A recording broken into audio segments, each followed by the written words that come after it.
ಡಾಲಾಯ್ತ್ ಅವರ ಸಾರಥ್ಯದಲ್ಲಿ the Friday Times news.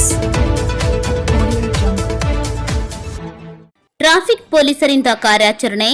ಕಾನೂನು ಉಲ್ಲಂಘಿಸಿದ 25 ಆಟೋ ರಿಕ್ಷಾ, ಟಂಟಂಗಳ ವಶ. ಅವಳಿ ನಗರದಲ್ಲಿ ದಿನನಿತ್ಯ ಆಟೋ ರಿಕ್ಷಾ ಹಾಗೂ ಟಂಟಂ ವಾಹನಗಳ ಚಾಲಕರು ಕಾನೂನು ಉಲ್ಲಂಘಿಸುತ್ತಿರುವ ಬಗ್ಗೆ ಸಾಕಷ್ಟು ದೂರುಗಳು ಬರುತ್ತಿರುವುದಕ್ಕೆ ಕಠಿಣ ಕ್ರಮ ಕೈಗೊಳ್ಳಲು ಟ್ರಾಫಿಕ್ ಪೊಲೀಸರು ಮಂಗಳವಾರ ರಸ್ತೆಗಿಳಿದು ಕಾರ್ಯಾಚರಣೆ ನಡೆಸಿ 25 ಆಟೋ ರಿಕ್ಷಾ ಹಾಗೂ ಟಂಟಂಗಳನ್ನು ವಶಪಡಿಸಿಕೊಳ್ಳುವ ಮೂಲಕ ಕಾನೂನು ಉಲ್ಲಂಘಿಸುತ್ತಿರುವ ಆಟೋ ಚಾಲಕರಿಗೆ ಬಿಸಿ ಮುಟ್ಟಿಸಿದ್ದಾರೆ. ಆಟೋ ರಿಕ್ಷಾ ಹಾಗೂ ಟಂಟಂ ವಾಹನಗಳ ವಿರುದ್ಧ ಡಿಫೆಕ್ಟಿವ್ ನಂಬರ್ ಪ್ಲೇಟ್, ಅಜಾಗರೂಕತೆಯಿಂದ ವಾಹನ ಚಲಾವಣೆ ಕುರಿತ ದೂರು ಕೇಳಿಬಂದ ಹಿನ್ನೆಲೆಯಲ್ಲಿ ಜಿಲ್ಲಾ ಪೊಲೀಸ್ ವರಿಷ್ಠಾಧಿಕಾರಿ ಬಿಎಸ್ ನೇಮಗೌಡ ಅವರ ಮಾರ್ಗದರ್ಶನದಲ್ಲಿ ಗದಗ್ ಟ್ರಾಫಿಕ್ ಪೊಲೀಸರಿಂದ ಭರ್ಜರಿ ಕಾರ್ಯಾಚರಣೆ ಜರುಗಿದೆ. ಅವಳಿ ನಗರದ ಪ್ರಮುಖ ವೃತ್ತಗಳಲ್ಲಿ ವಿಶೇಷ ಕಾರ್ಯಾಚರಣೆ ನಡೆಸಿ ನಗರದಲ್ಲಿ driving licence, insurance, number plate ಇಲ್ಲದ ಬೇಕಾಬಿಟ್ಟಿಯಾಗಿ ಓಡಾಡುತ್ತಿದ್ದ ಆಟೋ ರಿಕ್ಷಾ ಹಾಗೂ ಟಂಟಂ ವಾಹನಗಳಿಗೆ ಖಾಕಿ ಪಡೆ ಶಾಕ್ ಕೊಟ್ಟಿದೆ.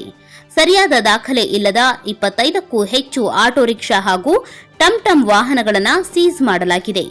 ಈ ಕಾರ್ಯಾಚರಣೆ ಮುಂದುವರೆದಿದ್ದು, ಕಾನೂನು ಉಲ್ಲಂಘಿಸುವ ವಾಹನ ಚಾಲಕರ ಮೇಲೆ ಟ್ರಾಫಿಕ್ ಪೊಲೀಸ್ ಇಲಾಖೆ ಹದ್ದಿನ ಕಣ್ಣು ಇಟ್ಟಿದೆ ಎನ್ನಲಾಗಿದೆ.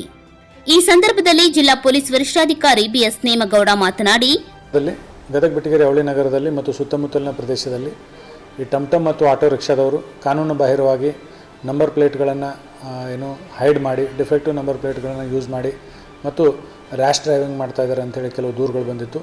ಆ ನಿಟ್ಟಿನಲ್ಲಿ ಇವತ್ತೊಂದು ವಿಶೇಷ ಡ್ರೈವನ್ನು ಮಾಡಿ ಸುಮಾರು 25ಕ್ಕಿಂತ ಹೆಚ್ಚು ಟಂಟಂ ಮತ್ತು ಆಟೋ ರಿಕ್ಷಾಗಳನ್ನು ಈಗಾಗಲೇ ನಾವು ವಶಕ್ಕೆ ಪಡೆದುಕೊಂಡಿದ್ದೀವಿ.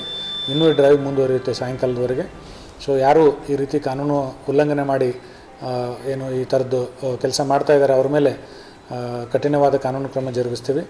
ಎಲ್ಲರೂ ಕಾನೂನು ಪ್ರಕಾರ ನಡ್ಕೋಬೇಕಂತ ನಾನು ಈ ಮೂಲಕ ಎಲ್ಲರಿಗೂ ಸೂಚನೆ ಕೊಡಲಿಕ್ಕೆ ಇಷ್ಟಪಡ್ತೀನಿ. 25 ಆಟೋ ರಿಕ್ಷಾ ಮತ್ತು ಟಂಟಂಗಳನ್ನು ವಶಪಡಿಸಿಕೊಳ್ಳಲಾಗಿದೆ. ಇನ್ನೂ ಡ್ರೈವ್ ಮುಂದುವರಿಸಿ ಎಷ್ಟು ಹೆಚ್ಚಿಗೆ ಆಗುತ್ತೆ ಅಂದರೆ ಇನ್ನೂ ವೈಲೇಟರ್ ಸಿಕ್ಕರೆ ಅದನ್ನು ಕೂಡ ನಾವು ಸೀಸ್ ಮಾಡ್ತೀವಿ. ಗದಗ ಬೆಟಗೇರಿ ಅವಳಿ ನಗರದಲ್ಲಿ ಟಂಟಂ ಚಾಲಕರು ಹಾಗೂ ಆಟೋ ಚಾಲಕರು ಕಾನೂನು ಬಾಹಿರವಾಗಿ ನಂಬರ್ ಪ್ಲೇಟ್ಗಳನ್ನು ಹೈಡ್ ಮಾಡಿ ಡಿಫೆಕ್ಟಿವ್ ನಂಬರ್ ಪ್ಲೇಟ್ಗಳನ್ನು ಬಳಸುತ್ತಿರುವುದಲ್ಲದೆ ಅಜಾಗರೂಕತೆಯಿಂದ ವಾಹನ ಚಲಾಯಿಸುತ್ತಿರುವ ಬಗ್ಗೆ ಸಾಕಷ್ಟು ದೂರುಗಳು ಬಂದಿರುವುದನ್ನು ಪರಿಗಣಿಸಿ ಈ ನಿಟ್ಟಿನಲ್ಲಿ ಮಂಗಳವಾರ ಕಾರ್ಯಾಚರಣೆಗೆ ಇಳಿದು ಸುಮಾರು 25 ಟಂಟಂ ಹಾಗೂ ಆಟೋ ರಿಕ್ಷಾಗಳನ್ನು ವಶಪಡಿಸಿಕೊಳ್ಳಲಾಗಿದೆ. ಈ ಕಾರ್ಯಾಚರಣೆ ಮುಂದುವರಿಯಲಿದೆ. ಕಾನೂನು ಉಲ್ಲಂಘಿಸುವರ ಬಗ್ಗೆ ಕಠಿಣ ಕ್ರಮ ಕೈಗೊಳ್ಳಲಾಗುವುದು ಎಂದು ತಿಳಿಸಿದರು. The Friday Times news, Gadag.